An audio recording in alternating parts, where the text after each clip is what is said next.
Okay, so we know that there has been a concerted effort to not only not recognize natural immunity, but to discredit it as well. And now we're finding out this may have started in a closed-door FDA meeting. That's right. Dr. Paul Offit, director of the Vaccine Education Center at the Children's Hospital of Philadelphia and an FDA panel member, talks about it on ZDogg MD's show. Let's watch. And I can tell you this, I don't think this was a confidential meeting. Hopefully it wasn't, but I was asked along with three other people to advise the administration on whether or not natural infection should count as a vaccine. I think that you just have to say, how are you going to show that you were naturally infected? So I think PCR would not be the way I would go. I would show that you have antibodies, say, to viral nuclear protein, just that, because that way you know that you've been naturally infected, because that's not something you would get from a vaccine. So you could do that, for example. So bureaucratically, that's tough. I understand that, but the four of us were asked to comment on, did we think natural infection basically should count in situations where the vaccine is mandated? And I was one of the two people that said yes. The other two people said no. But what was funny about that meeting, so it was Vivek Murthy, who's the U.S. Surgeon He's General, a friend, yeah. From CDC, and Francis Collins, who's still head of NIH, and Tony Fauci. So Vivek, who's a very sweet and kind man, started off saying, let's go around and just introduce ourselves first. So Francis Collins goes, Francis Collins, NIH. And, Rochelle goes, Rochelle Walensky, CDC. It's like, we're not asking you to introduce yourselves. We know who you are. It's like, I'm sorry, Tony, what was that last name again? I didn't catch that. Okay, so what we gather from this is that there was a meeting. There were 5 people involved. 4 of them were asked to give their vote on whether or not natural immunity should count. We know that Dr. Paul Offit voted to allow natural immunity to count, something that is counted for every other single virus in existence until now. Suddenly, natural immunity doesn't matter. So it's unclear from listening to this little clip here who the others were that were voting. So there was 5 of them in the room that we could tell. 4 of them were being asked to vote, and they were asked to give advice to the administration. So I would guess that maybe so it's hard to know. Was it Anthony Fauci who was the one that they were voting to, voting at, and then Anthony Fauci would go back to the administration and say, this is what people think? Or was it Rochelle Walensky from the CDC? So it makes so hard to say. I think it was probably Anthony Fauci who was not voting necessarily in that particular meeting, but he was the one that they were giving their information to and giving their advice to. And then Anthony Fauci was to relay that to the administration. However, because it was a split vote, 2-2, that makes me believe then obviously Anthony Fauci sided with those who were against natural immunity, because as we know, natural immunity, unlike in Europe, unlike in other parts of the world, natural immunity in the United States doesn't count.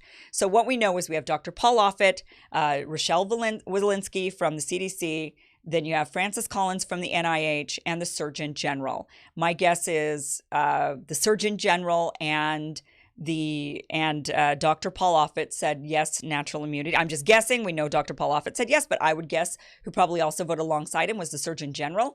We don't hear a lot from the Surgeon General in this pandemic much, but we do hear a lot from Rochelle Walensky and from Francis Collins, who are both, we know, very much in line with Anthony Fauci. So that would be my guess if I had to guess who voted how. And we should know this. We should know how they voted, because there have been some serious consequences to that vote.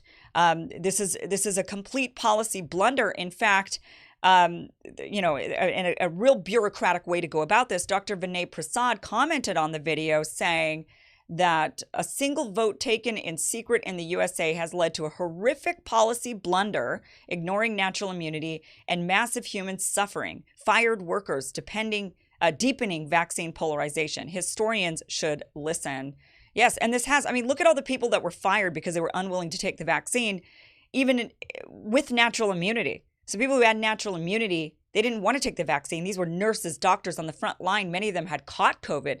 Many of the people that were working in factories, making sure we could get food to eat during the lockdowns, they were catching COVID. They recovered from COVID, many of them. Some of them did not. Very tragic. But others did.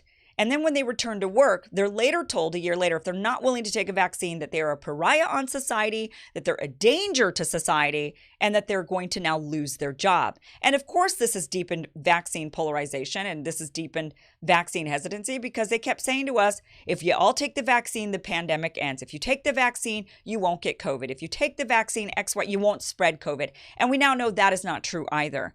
So this has all been, rather than following the science like they claimed they were doing, they just followed bureaucracy, they followed fear, they followed their donors or their constituents or whoever it was that were swaying them.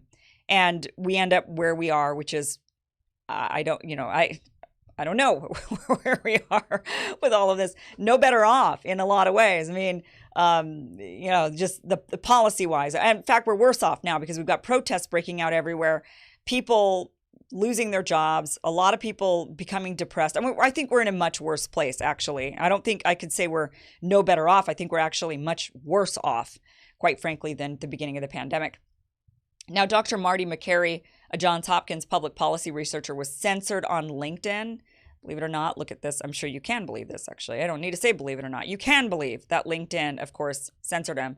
This was for a Journal of American Medical Association study, that he participated in on natural immunity. And look what he says here. LinkedIn took it down because he said, quote, the data doesn't fit the narrative. LinkedIn did eventually reinstate the post after Dr. Makary's friend complained to the CEO. So apparently you have to have some connections in order to be uncensored after being censored in today's world.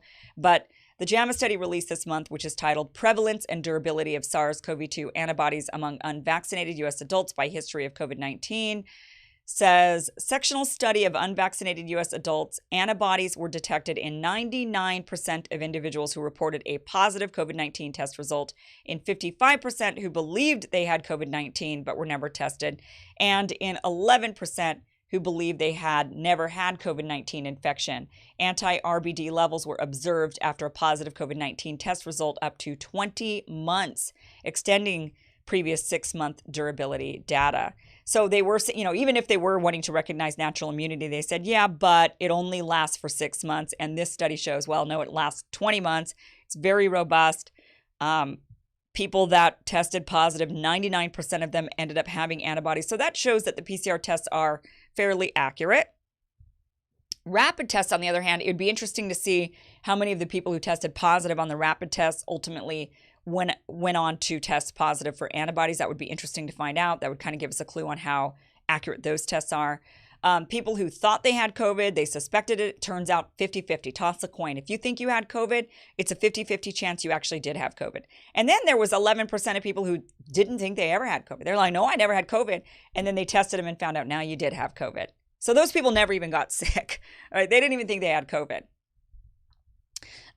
And that 20 months, by the way, does not even take into consideration B cells and T cells. We know that once the antibody wears off, that for other viruses, B cell and T cell memory kicks in if you come into contact with the virus again. So even if you don't have the antibodies in your blood and they don't test when you test, there's no detection of them. When your body comes into contact with the virus, those B cell and T cells kick in and say, hey, we remember this. And they start manufacturing the antibodies from what I gather. So we don't even know how long this natural immunity actually lasts. We do know, because your antibodies could wear off after 20 months, but then you could still have B cell, T cell. We do know, though, that the variants, as they evolve, you have less immunity. So Omicron has come along, and of course, people who've had COVID before, maybe they had the original strain, they're then getting reinfected with Omicron.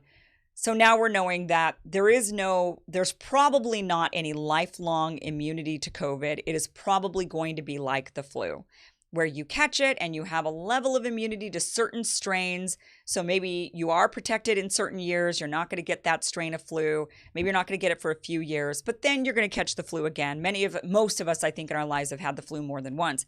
So it's looking like COVID is going to be more like the flu, which then, of course, calls more into question the entire premise behind vaccine passports to begin with. So they're pointless if you can't be immune to the virus, or if your immunity wears off, like we know with the vaccine it does, or if the immunity doesn't last because variants come along, whatever it might be. It just, again, calls into question the science behind these vaccine passports. And yet here we are, people are protesting in the streets. They're being trampled by horses. They're having their pets taken away. They're being hunted down and locked up and their bank accounts seized in Canada because they want to have a decision for them. They want to make the choice for themselves whether or not they want to take a medicine. That's all they're asking from their government. They're saying, let me decide for myself. And their government is saying, you don't get that choice because now you're a terrorist if you even want that choice. If you want bodily autonomy, you want the right to make your own medical decisions, you are a terrorist. That's what they're saying to people in Canada. And that's how people are treated here in the United States. We haven't quite gotten to that level like they have in Canada. I think largely because we do have a lot of states' rights in the United States that I don't think that they have as much in Canada. I don't think that their different provinces are as independent as our individual states are here in the United States. So, if you really don't like the way the government is being run, like here in California, for example, I could always pick up and move to Florida or to Texas. Now, the federal government could try to do some things to us here. I don't know if they're going to go that far anymore. I think that they're realizing we've got bigger fish to fry right now with the economy going haywire. So, and do you really want to make that worse? I don't know. It seems like in Canada they are. So I figured at this point by now, once everyone realized that the vaccine did not stop the spread, it didn't stop the spread with Delta. It's not just Omicron. The vaccines wore off.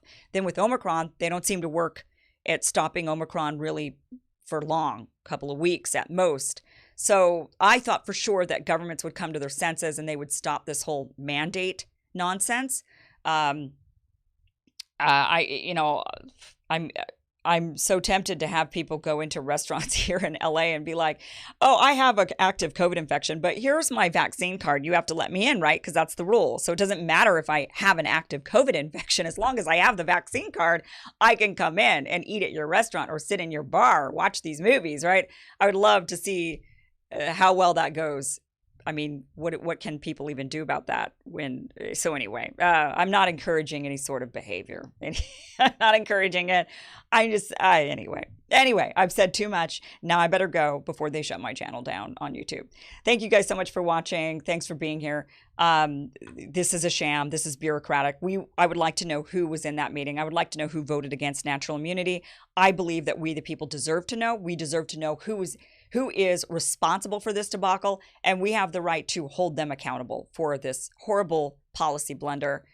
They should lose their jobs, and because they forced so many other people to lose theirs.